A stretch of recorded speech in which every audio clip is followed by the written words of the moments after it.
Gentle laugh. Gentle laugh.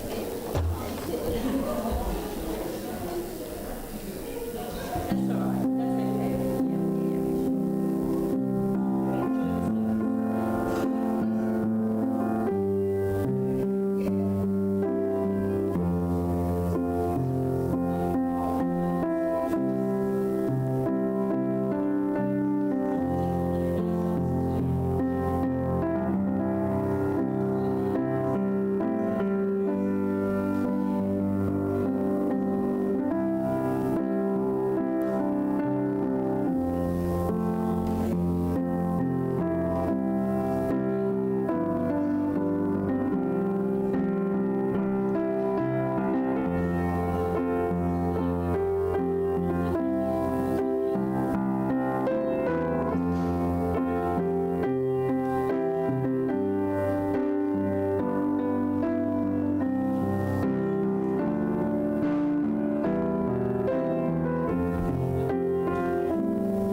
Okay, can I give a warm welcome to you?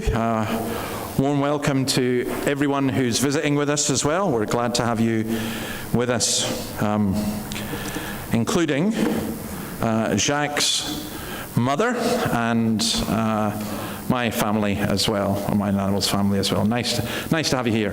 We're going to start a new tradition in church. It's called Bring a Family to Church, and that will work. Jeremiah chapter 9 says this. This is what the Lord says, let not the wise man boast of his wisdom, or the strong man boast of his strength, or the rich man boast of his riches. But let him who boasts boast about this, that he understands and knows me, that I am the Lord who exercises kindness, justice, and righteousness on earth. For in these I delight, declares the Lord. Let's worship that God by standing to sing the hymn, God Moves in a Mysterious Way.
Grab a seat, please, and let's pray. Lord, we come to you in prayer and we bless you for what we have sung, the experiences of William Cowper in great struggles with depression and questioning, and yet he could write that behind the frowns there is a frowning providence, there is a smiling face.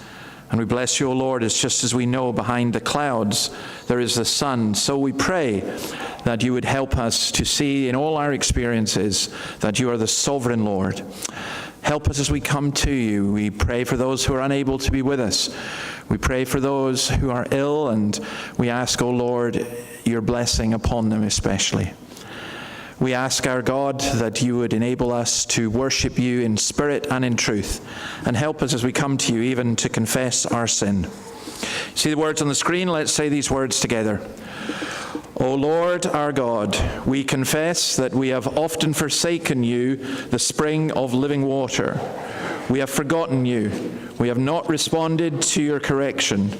We have followed our own desires and ignored the lifeblood of the innocent poor. We have exchanged your glory for worthless idols. We ask for your forgiveness. O Lord, speak to us through your word. come to us that we may return to you. And receive this assurance of pardon from Ephesians. Praise be to the God and Father of our Lord Jesus Christ, who has blessed us in the heavenly realm with every spiritual blessing in Christ. For he chose us in him before the creation of the world to be holy and blameless in his sight. Now we're reading through the book of Genesis, and Jan is going to read Genesis chapter 27, verses 1 to 29.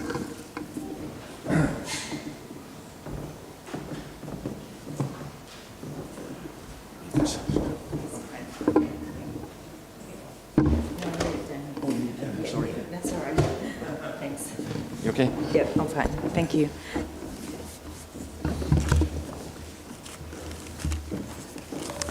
Right, the reading today is Genesis 27, verses 1 to 29, and you'll find it on page 25 of your Pew Bibles. When Isaac was old and his eyes were so weak that he could no longer see, he called for Esau, his older son, and said to him, "My son." "Here I am," he answered. Isaac said, "I am old. I am now an old man, and I don't know the day of my death. Now then, get your equipment, your quiver and bow, and go out to the open country to hunt some wild game for me. Prepare me the kind of tasty food that I like and bring it to me to eat, so that I may give you my blessing before I die." Now Rebekah was listening as Isaac spoke to his son Esau. When Esau left for the open country to hunt game and bring it back, Rebekah said to her son Jacob, "Look, I overheard your father say to your brother Esau, 'Bring me some game and prepare some tasty food to eat, so that I may give you my blessing in the presence of the Lord before I die.' Now, my son, listen carefully and do what I tell you. Go out to the flock and bring me 2 choice young goats, so I can prepare some tasty food for your father, just the way he likes it. Then take it to your father to eat, so that he may give you his blessing before he dies." Jacob said to Rebekah, his mother, "But my brother Esau is a hairy man, while I have smooth skin. What if my father touches me? I would appear to be tricking him, and would bring down a curse on myself rather than a blessing." His mother said to him, "My son, let the curse fall on me. Just do what I say. Go and get them for me." So he went and got them and brought them to his mother. And she prepared some tasty food just the way his father liked it. Then Rebekah took the best clothes of Esau, her older son, which she had in the house, and put them on her younger son Jacob. She also covered his hands and the smooth part of his neck with the goat skins. Then she handed her son Jacob the tasty food and the bread she had made. He went to his father and said, "My father." "Yes, my son," he answered. "Who is it?" Jacob said to his father, "I am Esau, your firstborn. I have done as you told me. Please sit up and eat some of my game, so that you may give me your blessing." Isaac asked his son, "How did you find it so quickly, my son?" "The Lord your God gave me success," he replied. Then Isaac said to Jacob, "Come near so I can touch you, my son. I know whether you are really my son Esau or not." Jacob went close to his father Isaac, who touched him and said, "The voice is the voice of Jacob, but the hands are the hands of Esau." He did not recognize him, for his hands were hairy like those of his brother Esau. So he proceeded to bless him.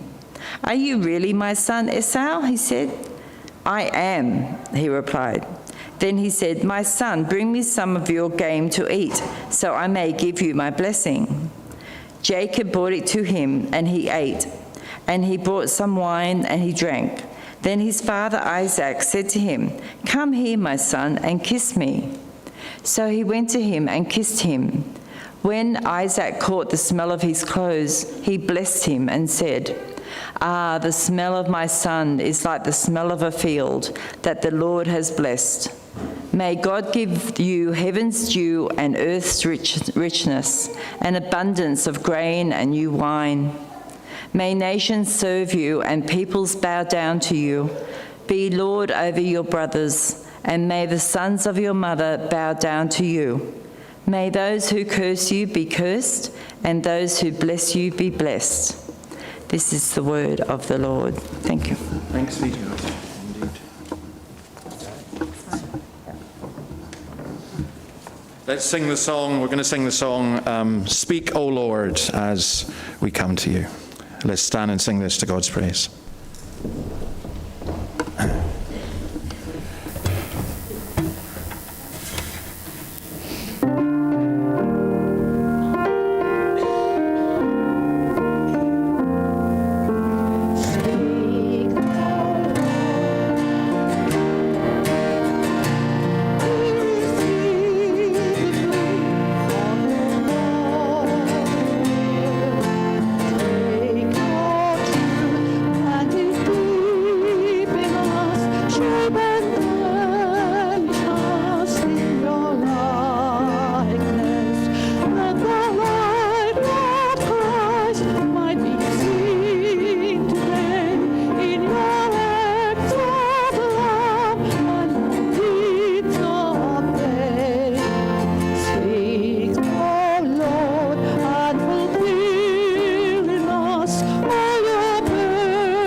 Grab a seat, and I'm going to ask Noah if you can come down with your sister, please, and come and sit at the front here. And since we've got revival in children, these three here, and Noah, you can live in here. And do you want to come in here? And then I can see you, that's great. You two want to come in here as well? So, this is St. Lewis, by the way. So you introduce yourself. What's your name? Noah, okay. And what's your sister's name? Esther. Esther, that's your name, okay. And then we've got Eliana behind you. Right, I'm going to show you something. Do you know what this is? It's my hat. Why do I wear a hat? So I won't get sunburned. Thank you. It's not because I don't have any hair. So I don't get sunburned. Now, Finley, where were we yesterday? Sharp place, but we saw some birds, didn't we? And what did the bird try to do to my hand? Tried to eat it, yeah. It was a big McCoy, he was going to eat my hand. So I wear this hat to protect me. When would you wear a hat to protect you? On the beach, yeah, from the sun. What else? We do get sun in Australia, by the way. Yeah. Do you ride a bike? What do you have to do when you ride a bike? Put a helmet on. Do you put a helmet on? Good. I know I don't want to either, Lewis, but then if I don't put a helmet on, your Auntie EJ gives me a row. And it's not very good not to have a helmet. Here in Australia, you know what they do? They take $300 from you if you don't wear a helmet. So you have to wear a helmet. And you need to, because it protects your head if you have an accident. So, protection is really important. Now, we are going to go, let's think, Esther, no, how do you get to the church here? In a car. In a car. And what do you put on in the car to help protect you? A belt. That's right. Put on a belt to protect you. And we're going to go a long way to the Blue Mountains afterwards, and we pray for protection because of all the drivers. We're not very good drivers. So we pray for protection, and we ask God to protect us. Because a hat's okay, but the best protection from all the bad things is to pray to Jesus to help us and protect us. So we should do that before we come to church. We should do that when we go in the car. We should do it before we go to school, all the time. There's a prayer that says, deliver us from evil. So I'll tell you what, let me say we pray for you, okay? Lord, we thank you for these children, for each one of them. We pray you protect them and keep them. We ask, oh Lord, that you would be with all of us, and especially we pray that you would be with their parents, that you would guide them and help them, to bring them up in your love and in your name we ask it. Thank you guys, lovely to see you. You're welcome to continue to stay here. We're going to hear from God's word, okay? And then afterwards, you know what we do in the church here? What do you do in your church after you finish the service? Chris, no. What do you get? Crash. Oh, crash. No, we don't have crash here. Sorry, that is. What do you do after the church? Do you get any juice? Right? You get juice, you get something to eat, and then you go home. That sounds like a great idea. So we'll finish the service, and when we've done that, get juice, get something to eat. Right, thank you guys. Now, we have notices, just a couple of notices. Next week, the clocks go forward. So what that means is you have to... I'm trying to think this is the right way around. Yeah, this means it would now be like 10:30. So you have to get up an hour earlier. No excuses. Honestly, I do remember a student coming into our church back in Scotland, and when I finished speaking, basically pronouncing the benediction, she thought to herself, that's the shortest sermon David's ever preached. And then she realized the mistake she'd made when we finished. But please do remember that. Also remember the Church Women's Ministry event on Saturday the 19th of October. Please see Jan, that was the lady who was reading, if you're interested in that. And our country of the week is Sri Lanka. Now again, Sri Lanka is an amazing country in lots of ways. It's just had an election where it's elected a former Marxist because the country has been in such a mess. 22 million people in an area 65,000 square kilometers. Remember that New South Wales is 800,000 square kilometers with 10 million, so Sri Lanka is much more crowded. It's a very interesting country because it's split between Buddhists and then the Tamils, who are often Hindus. Then they're about 10% Muslim and about 7.5% Christian. And there has been enormous trouble in that country for many, many years. And the church has suffered because of that. There are 145,000 people from Sri Lanka, Shiozis I'm calling them, in Australia. And we pray for them. It is, if you've ever been there or seen any photographs of it, it's an extraordinarily beautiful country. with such a sad recent history. So let's just pray for the church in Sri Lanka. Lord, we ask your blessing upon the Sri Lankan people. We thank you for that beautiful country. We thank you for those who know you and love you in it. We thank you for the faithful gospel witness over many centuries now. And we pray that you would build up and grow your church in that country. We ask, O Lord our God, that you would encourage Sri Lankans who are in this country, that they would be welcomed, and above all, that they would be welcomed by your people, and through that hospitality and proclamation of the gospel, that they would come to know you. We ask this in your name. Amen.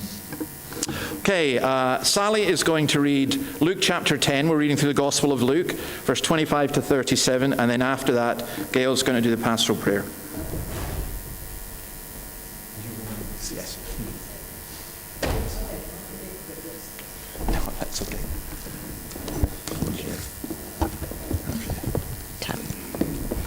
This morning's reading comes from Luke chapter 10, verses 25 to 37, and you'll find it on the Pew Bibles in page 1006. On one occasion, an expert in the law stood up to test Jesus. "Teacher," he asked, "what must I do to inherit eternal life?" "What is written in the law?" he replied. "How do you read it?" He answered, "Love the Lord your God with all your heart, with all your soul, and with all your strength, and with all your mind, and love your neighbour as yourself." "You answered correctly," Jesus replied. "Do this and you will live." But he wanted to justify himself, so he asked Jesus, "And who is my neighbour?" In reply, Jesus said, "A man was going down from Jerusalem to Jericho when he was attacked by robbers. They stripped him of his clothes, beat him, and went away, leaving him half dead. A priest happened to be going down the same road, and when he saw the man, he passed on the other side. So, too, a Levite, when he came to the place and saw him, passed by on the other side.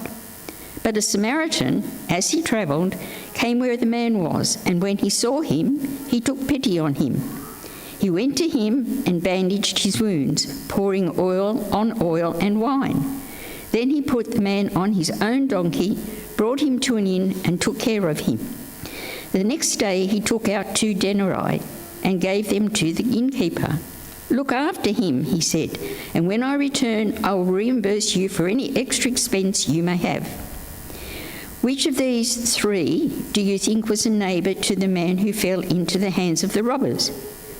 The expert in the law replied, "The one who had mercy on him."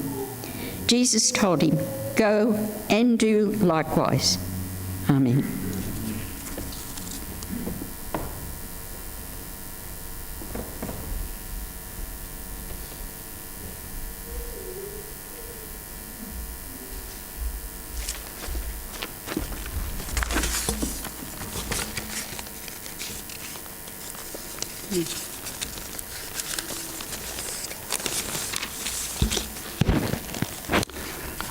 O God of creation, God of salvation, God of eternity, today we exalt you as the only true and living God. You spoke the heavens and earth into place by the power of your words. Let there be light, and there was light. Almighty God, we thank you for your holy word in the Bible. May it be a lantern to our feet and a light to our paths and strength to our lives. Please send your Holy Spirit to guide us in all our thoughts, words and deeds. Proverbs 18:21 says, "Life and death are in the power of the tongue. So let us use our words wisely for the glory of God. May we speak life into each other's lives and uplift one another through our words. Glorious words are like honeycomb, sweet to the soul and healing to the bones." Proverbs 2:23, "Whoever guards his mouth and tongue keeps his soul from trouble." Lord our God, may your favour rest upon Pastor David and Annabelle. Establish the work of their hands. Fill David and Annabel with your joy and peace as they trust in you, so that they overflow with hope by the power of the Holy Spirit. Bless their family visiting from Scotland. We pray for their divine protection. Give them the desires of their heart, and may their plans succeed, Lord. For those who are sick, suffering, lonely, misguided, or just in need of your presence, we ask that you would touch them with your healing. Lord, we pray that your word goes forth in power and might from the churches in Newcastle and surrounds today. We ask that the spirit of revival, repentance and reformation moves in the churches so we can be bright beacons showcasing the beauty, goodness and truth of God's design for human flourishing. In Jesus' name, we decree that Australia is turning to God and embracing the truth of his word. Righteousness thrives in Australia in every realm. John 1:14, and the Word was made flesh and dwelt among us, so that we may come to know Jesus our Saviour. For it is through him that we receive our salvation. We thank you in Jesus' name. Amen.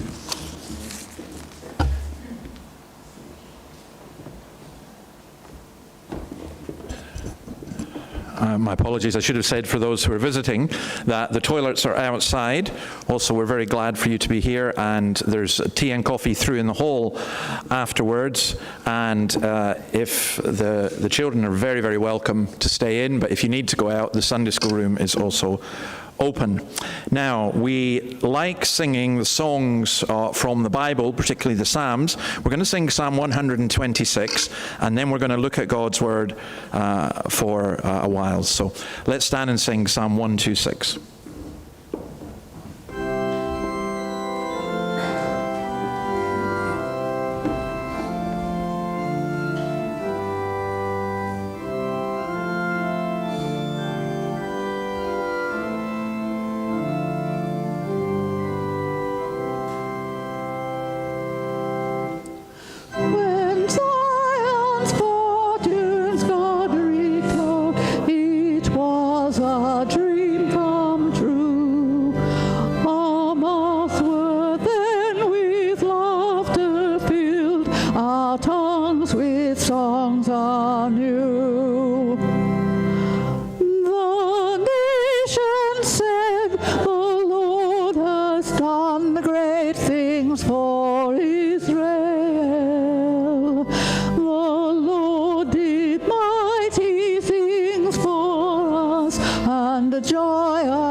Please have a seat.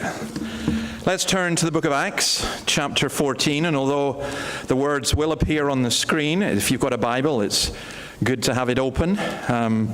We've been looking through the book of Acts, and we've been thinking about how the church in the New Testament, how we should be like, how it impacts what we're like as a church here. And so I want to ask something very simple. Why would anyone come to church? Why do people come to church? And I want to ask about what the point of preaching is as well, because preaching seems really dated. There are lots of reasons you could bring people to church. The emphasis that we have on preaching, to a lot of people, seems really foolish. I just watched a video of a church called Generation. Not our neighbors, not across the road. They're the good guys. I watched that, and it was fascinating because it was such a different experience of church. It showed welcomers, first of all, parking stewards, which we don't really need. Parking stewards, I mean, obviously a much bigger church. And then it had welcomers on the door and welcome tents, and then stewards who showed you to your seat. And they had a great worship band and comfortable seats and inspirational talks. And then at the end, you get a welcome pack and a voucher for a free coffee from the cafe. Well, all our coffee is free, but you are welcome nonetheless. And here in Scottskirk, people would say, well, we like Scottskirk, it's a traditional church, nice people, we have a history, we've got an organ and stained glass windows. And then people will give me lots of advice. They say you should aim at students, or you should aim at families, or you should aim at young people. And to get all these, you need different things. You need different styles of music and so on. But preaching, why preaching? It's kind of fine as a pep talk, fine to give information. But as the main thing, isn't that foolish, especially in today's world?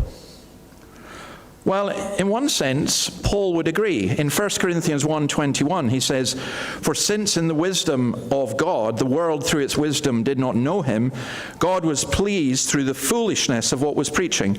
So Paul says it's foolish. It's foolish to preach. I'm doing something foolish. But I missed out the last phrase. Through the foolishness of what was preached to save those who believe.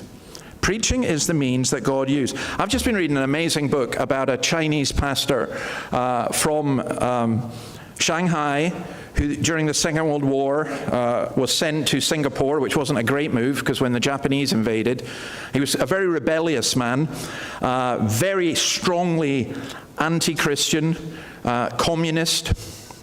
He went back to China and amazingly he was converted and he went to Taiwan. And for many years, I think his name was Pastor Wung, for many, many years, God used him to bring renewal and revival to many Chinese people in Taiwan and beyond Taiwan, Hong Kong and elsewhere. And this morning, I'm reading a little bit of his biography every morning, and this morning I was reading something very appropriate as regards what we're looking at. When he started off, he had no theological training, he didn't know anything, he had no books, so he just read the Bible and he taught what he read in the Bible. And God blessed that and used that. That's the means that God uses. A survey was done of the 10 largest growing churches in Edinburgh. It was done by a secular newspaper, The Scotsman, and it found that all 10 churches, the number one reason people gave for going to the church was the teaching they received. It didn't matter if it was Presbyterian or charismatic, which I found quite amazing. So let's go to this passage, and we're going to take the lessons we learned from it. At Iconium, Paul and Barnabas went, as usual, into the Jewish synagogue. There they spoke so effectively that a great number of Jews and Greeks believed. So, it really was an extraordinary thing that happened. Iconium was Turkey's... can we go back one, please? Sorry.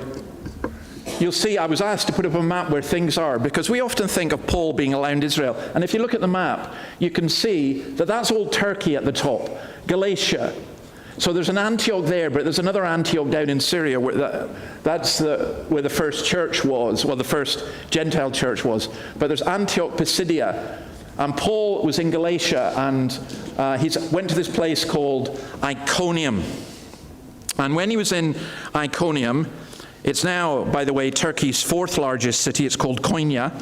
It was then a Greek area. It was a center of agriculture and commerce. It was 1,000 meters above sea level. It actually was a really ancient city. It claimed to be older than Damascus, and Damascus claimed to be the oldest city in the world. And very interestingly, they were governed by a group called the Demos, from which we get the term democracy. And it was very different from the empire system of the Roman authorities. We know that Paul returned to this city on his second missionary journey, Acts chapter 16, verse 2, and again on his third. And you can see on the map, it's part of Galatia, and so included in the letter to the Galatians. And Paul gives us a fascinating detail in that letter. This is what he says in chapter 4. As you know, it was because of an illness that I first preached the gospel to you, and even though my illness was a trial to you, you did not treat me with contempt or scorn. Instead, you welcomed me as if I were an angel of God, as if I were Christ Jesus himself. So we don't know what this was. Paul remember, or if you don't know, this is now 14 years at least after he had been converted to follow Jesus Christ. He hasn't gone to Greece yet. He hasn't gone to Rome. He's been to Cyprus, and he's been to Syria, and he's gone to his home area, which is this area, Tarsus, and Galatia, just to the north of it. But he still hasn't gone much wider than that. And he probably didn't intend to preach the gospel in this part of Galatia. We know that actually because he says it was because of an illness that he did it. And he said, you welcomed me as if I were Jesus Christ himself. Isn't that a fascinating phrase? And notice again what he does, as always, first to the Jews. And he uses the word there that you and I will recognize, the word auto. You have an automatic car. Automatically, that's what Paul did. Automatically, Paul went first to the Jews. The gospel is the power of God for salvation to everyone who believes, Romans 1:16. To the Jew first and also to the Gentile. And then notice what happened. They spoke so effectively that a great number of Jews and Greeks believed. We say you can't build the church through preaching. The Bible says you can't build the church without preaching. Because God's word, as we heard in the prayer, is something that creates. God spoke and the world came into being. God speaks and there is a new creation. So let's look at how God works through the preaching of his word.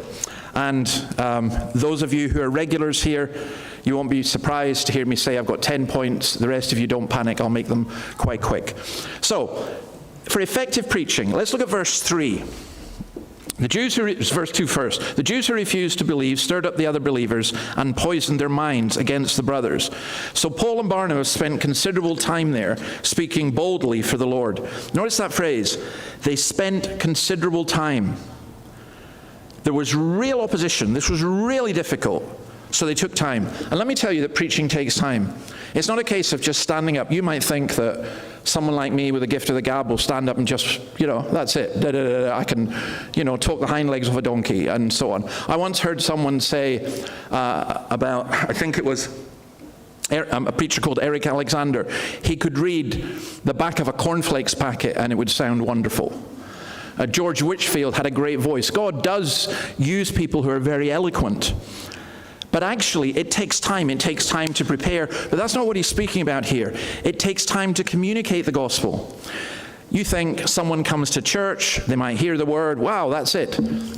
But not for a lot of people. For a lot of people, it takes time. You might be here and you're just beginning to grasp and understand what Christianity is, and you're saying, I don't quite get this, and I don't get this. Is there something wrong with me? No, it takes time. These lovely children we've got with us, what is sown now in their lives, what they learn, it takes time, and it comes back. I've told you this before, but it's still the most amazing thing I've been involved in. A 99-year-old man who I baptized because he was converted at that age by remembering something he learned in Sunday school at 8 years old. And he was a professor, and it took him until he was 99. Well, in Acts 19, we're told this. Paul entered the synagogue and spoke boldly there for 3 months. This was in Ephesus, arguing persuasively about the kingdom of God. So that's 3 months talking every day. But some of them became obstinate. They refused to believe and publicly maligned the way. So Paul left them. He took disciples with him and had discussions daily in the lecture hall of Tyrannus. This went on for 2 years, so that all the Jews and Greeks who lived in the province of Asia heard the word of the Lord. It takes time. It will take us time to get out God's word into this community. And we need to just keep doing it and keep doing it. Second thing you notice is boldness. Verse 3. They spoke boldly for the Lord. There was fierce opposition. There was the poisoning of the mind. There were those who turned back. Matthew 13:21. Because they have no root, they last only a short time. When trouble or persecution comes because of the word, they quickly fall away. The Jews who refused to believe stirred up the Gentiles, and there was fierce opposition. And notice this, it's not that they can't believe, they refuse to believe. And this was seen as disobedience and rebellion. And this may not be comfortable for you, but to disbelieve is to be rebellious against God. It's not a rational position.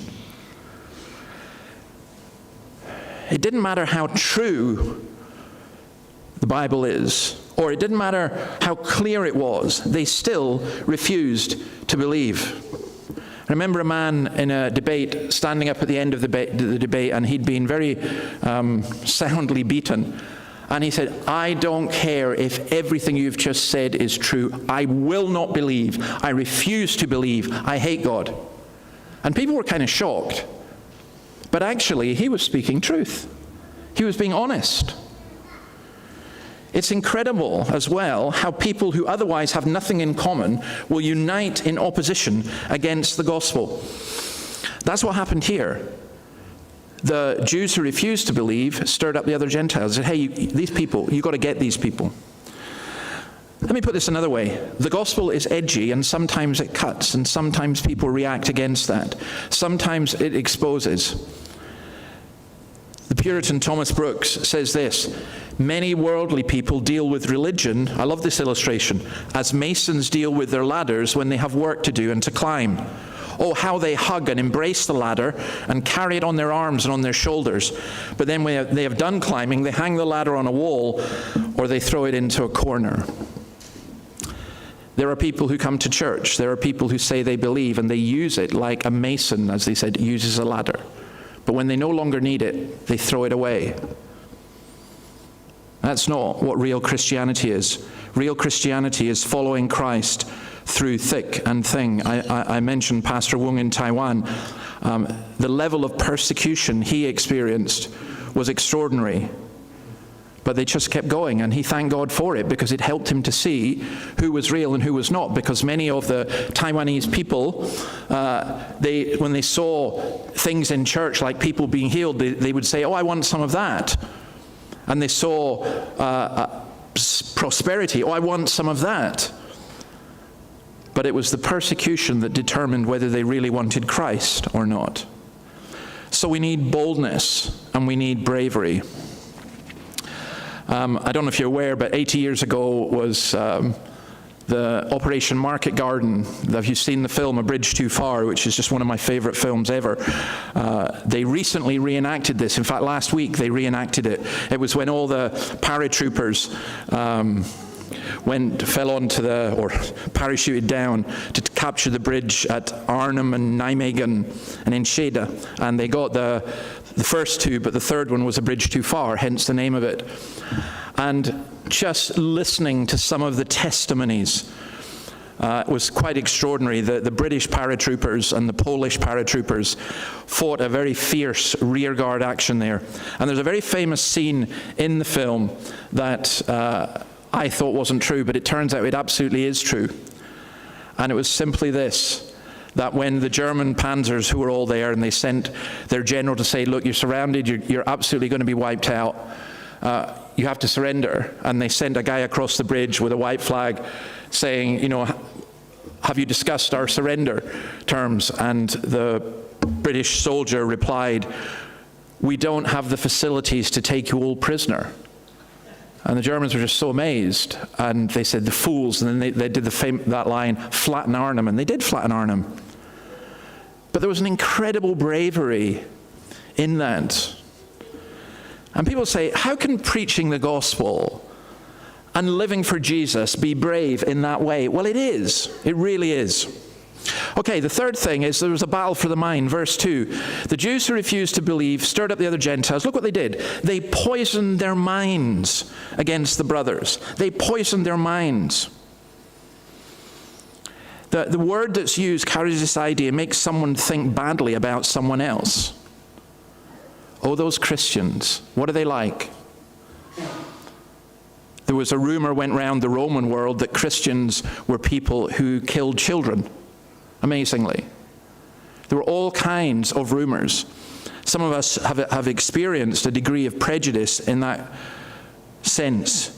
You know, you become a Christian and your friends and your family perhaps even say, oh, surely you're not going to become one of them. Well, who's one of them? They've got this image in their mind.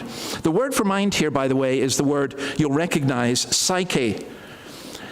And that's important because it's not just the way that we think, but for the Jews and for the Greeks, for the ancient world, it was all tied in together. How you think and how you feel go together. It includes all the judgments of a person. How we think affects our feelings. Sometimes how we feel affects our thinking.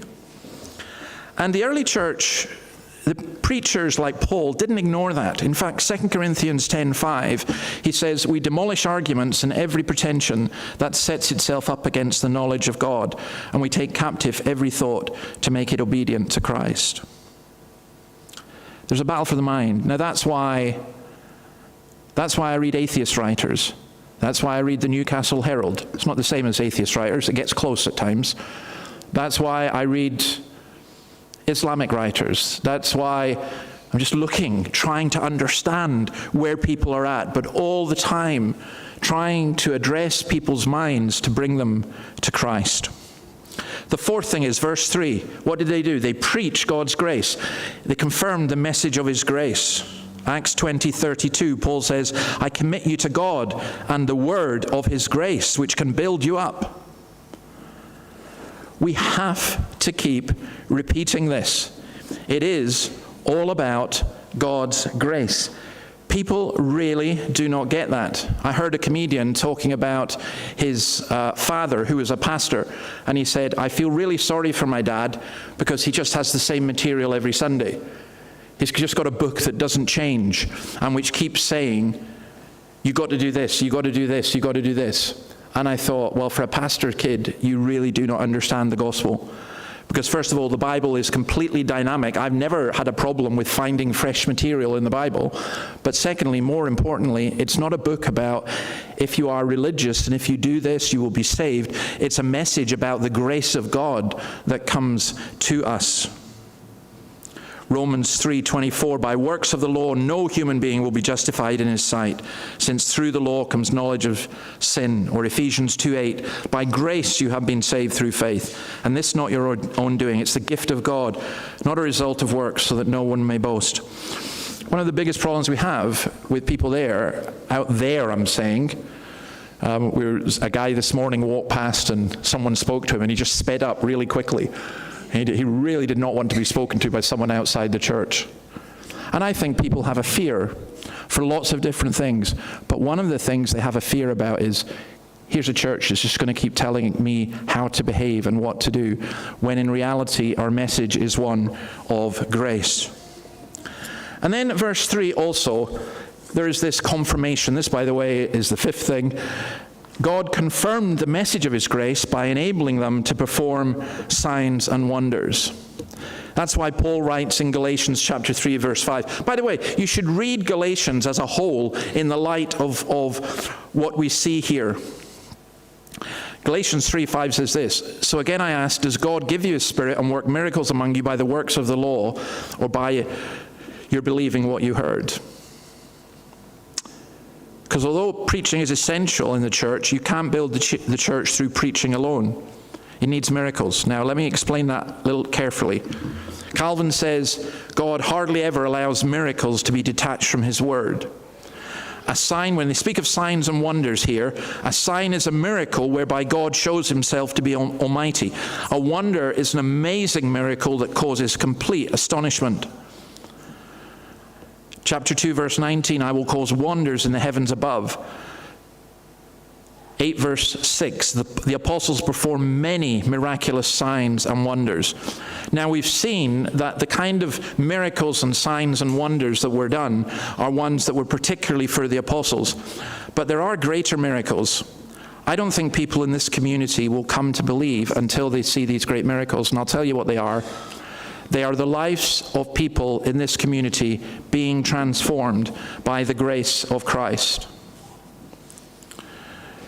I think we need God to conform His word through how He changes people.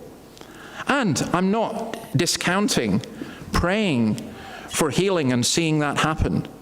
I'm not discounting asking God to intervene in many different ways and seeing that happen.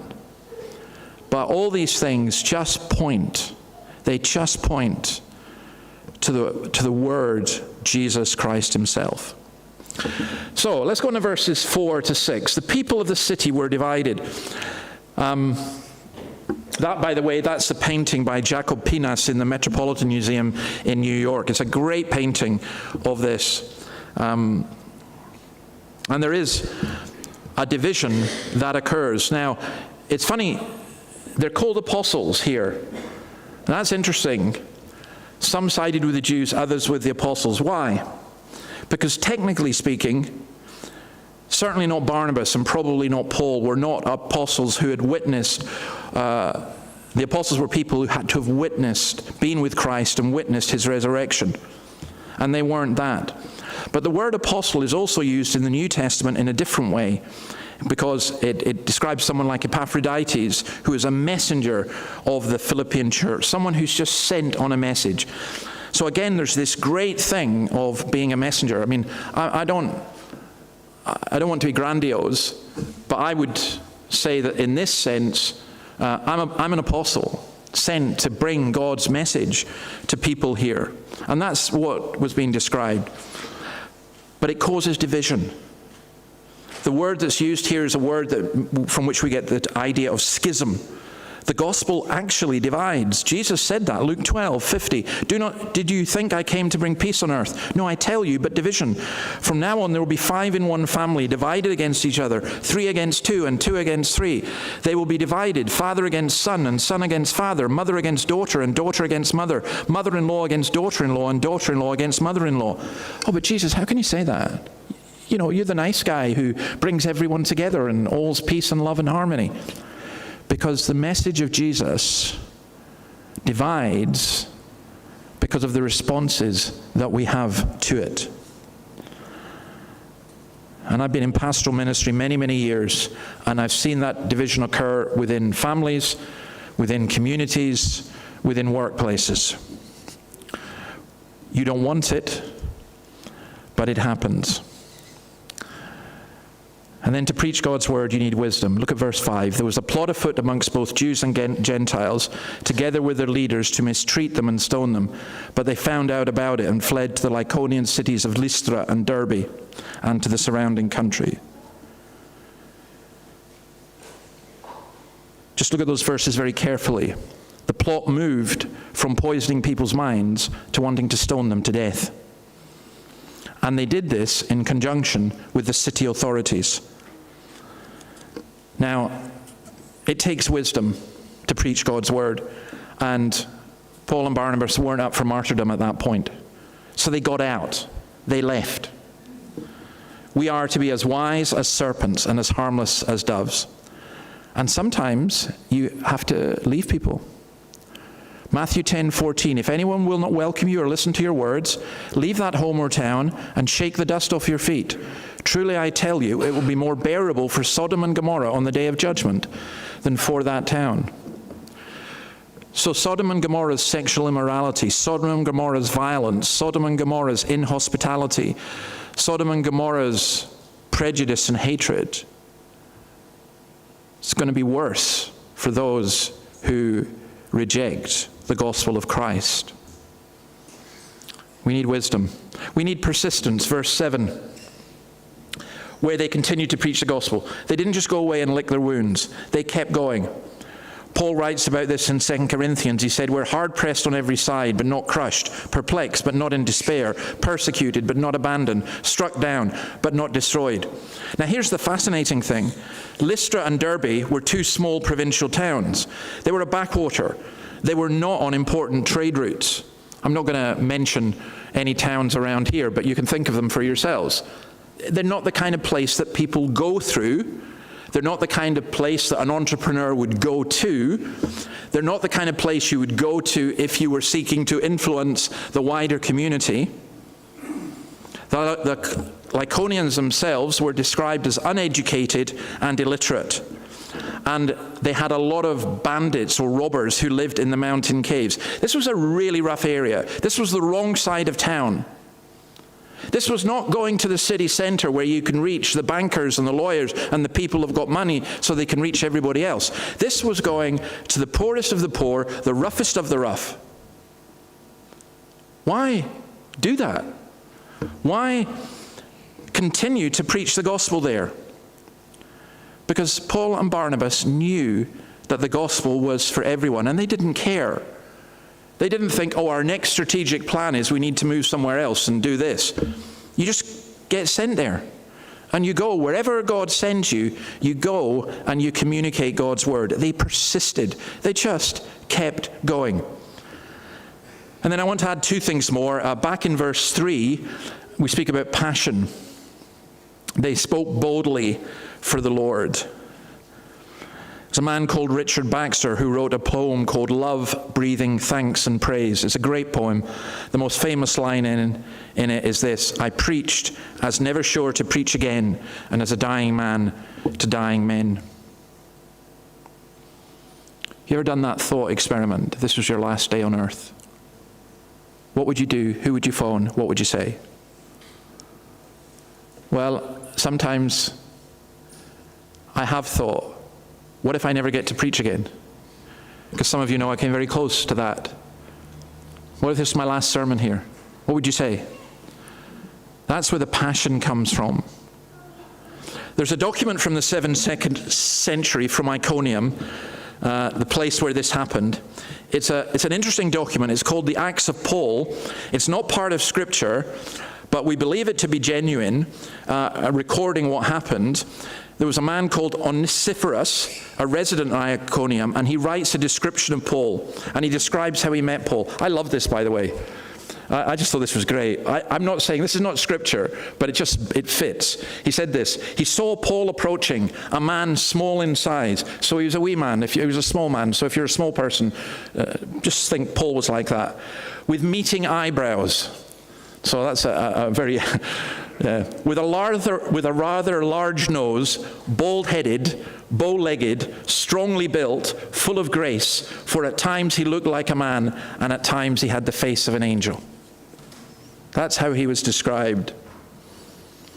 He spoke with passion. Paul himself said he wasn't a great orator, but he also said, as to the Thessalonians, 1 Thessalonians 1:4, we know, brothers and sisters, loved by God, that he has chosen you, because our gospel came to you not simply with words, but also with power, with the Holy Spirit, and with deep conviction. Came with power, with the Holy Spirit, and with deep conviction. How can you not be passionate about the gospel? And then the last one is, you've got to expect fruitfulness. That's going back to verse 1. They spoke so effectively that a great number of Jews and Greeks believed. Now, you may not have picked this up, but it is very important. We tend to think of Paul having gone somewhere, speaking to the Jews, being rejected by the Jews, and going to the Gentiles. But it's much more mixed than that. Here, both Jews and Gentiles accept. A great number of Jews and Greeks believed, but also both Jews and Gentiles reject. The world splits on the cornerstone of Christ. But God's word cannot be halted. God's word will not return to him void. You have to expect fruitfulness.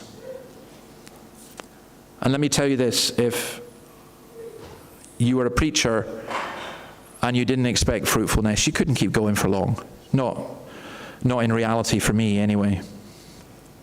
So what's the point of preaching? That's our question of the week. I'll just summarize it in this. It's not a lecture. It's not a history lesson. It's not a pep talk. It's not an inspirational thought. It's not a comedy show.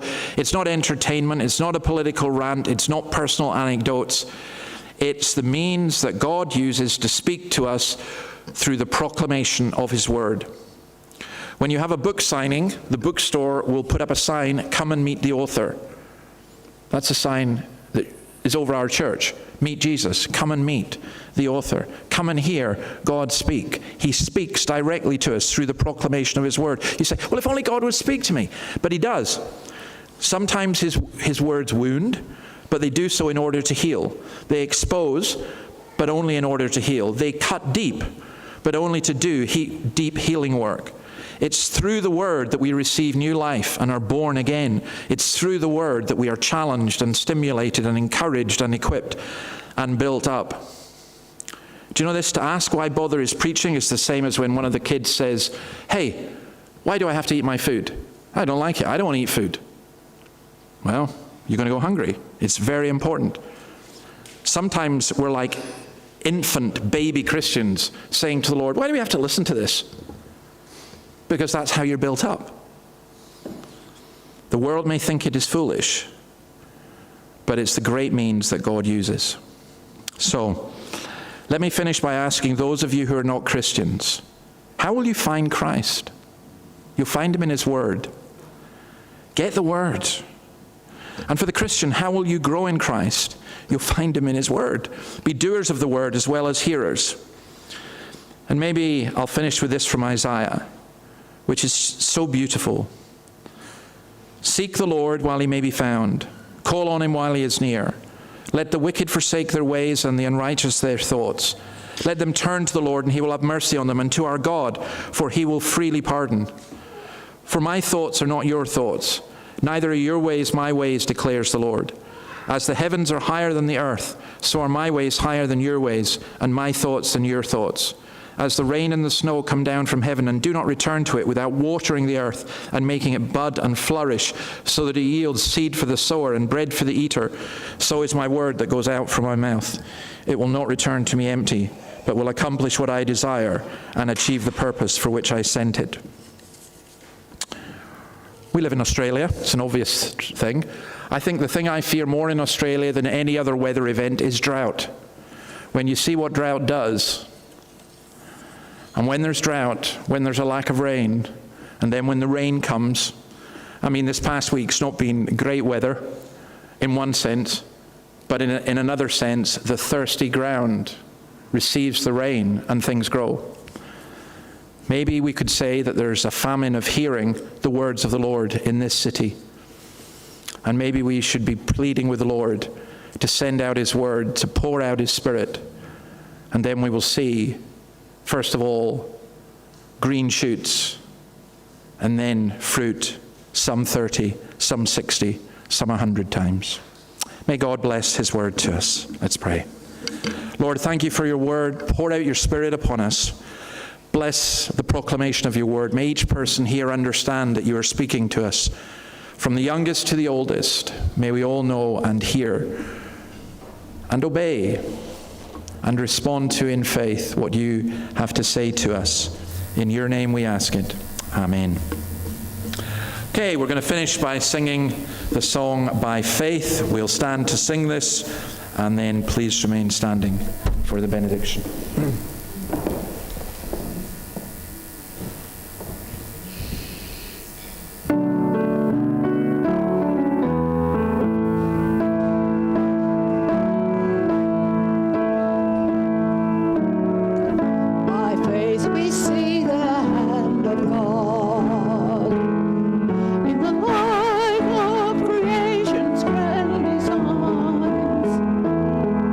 In the lives of those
faith the prophets saw a day when the longed-for Messiah would appear, with the power to break the chains of sin and death, and rise triumphant from the grave. By faith the church was called to go in the power of the Spirit to the lost, to deliver captives and to preach good news in every corner of the earth.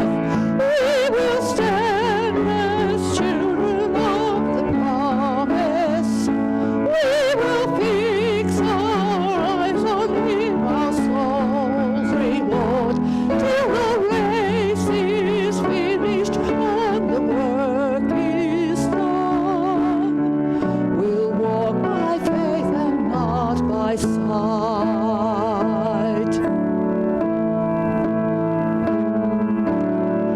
By faith this mountain shall be moved, and the power of the gospel shall prevail.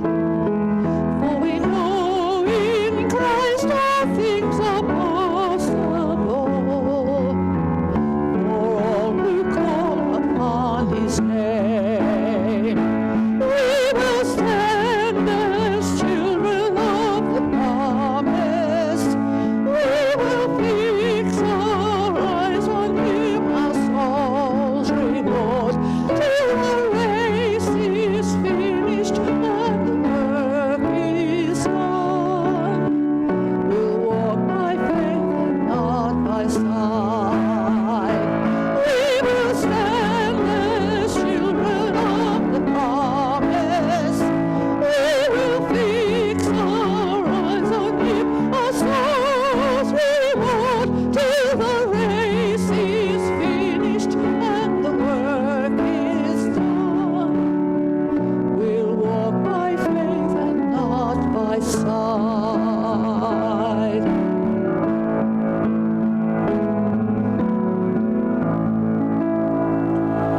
And now to Him who is able to establish you by my gospel and the proclamation of Jesus Christ, according to the revelation of the mystery, hidden for long ages past, but now revealed and made known through the prophetic writings, by the command of the eternal God, so that all nations might believe and obey Him.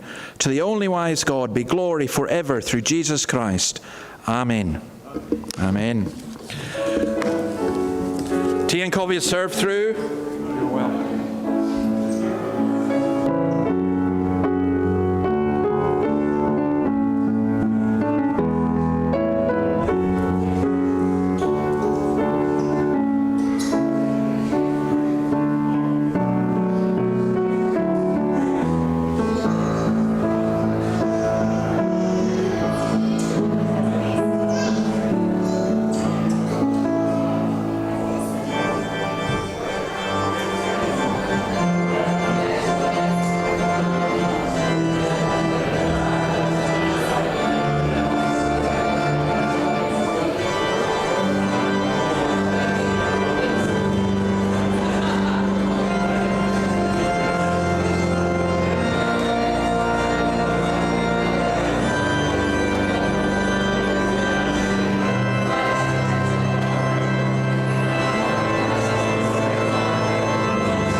strength is failing, the end draws near, and my time has come. Still my soul will sing your praise unending.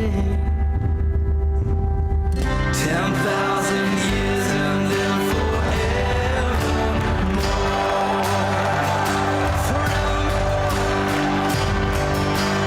bless the Lord, oh my soul, worship His holy name. Sing like never before, oh my soul, worship Your holy name. Come on, bless the Lord, oh my soul. Oh, my soul, worship His holy name. Sing like never before. Oh, my soul, I worship Your holy name. Yes, I worship Your holy name. Lord, I worship Your holy name.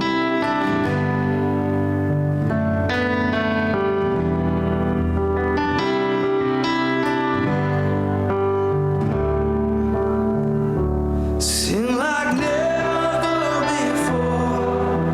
Oh, my soul, worship Your holy name. Jesus, I will worship Your holy name. Worship Your holy name.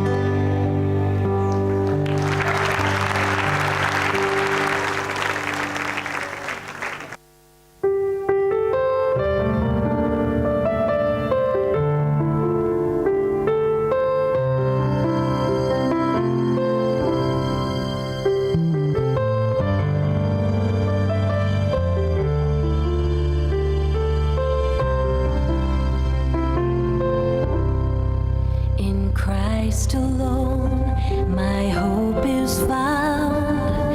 He is my light, my strength.